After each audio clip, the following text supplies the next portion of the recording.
یا حی یا قیوم برحمتک استغیث اصلح لی شأنی کلہ ولا تکلنی الی نفسی طرفۃ عین۔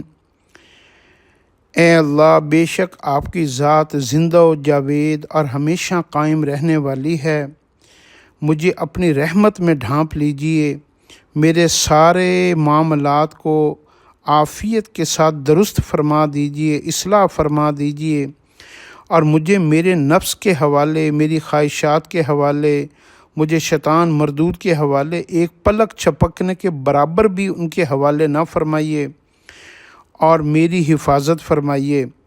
یہ آپ جو ہے نا دعا مانگا کریں، آپ دیکھیں گے کہ اللہ کی مدد اتنی تیزی سے آپ کی طرف آئے گی۔ جب بھی کوئی غم آپ کی طرف آئے، کوئی مشکل آئے، جو کوئی پریشانی آئے، کوئی آفت آئے، کوئی بلا آئے، کوئی چیز جس میں آپ بے بس ہو جائیں، تو آپ ان کلمات کے ساتھ مستقل اس کا ورد کریں۔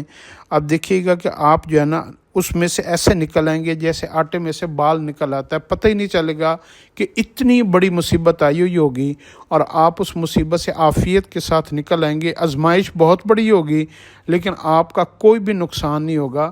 تو یہ ایک نسخہ ہے۔ بڑے بڑے ڈاکٹروں کے ہم لوگ دوائیں استعمال کرتے ہیں، بڑے بڑے جو ہے نا وہ سائیکالوجسٹ کے پاس جاتے ہیں۔ حدیث کے اندر جو اعمال آئے ہیں ان کو اپنی زندگی کا حصہ بنانا چاہیے۔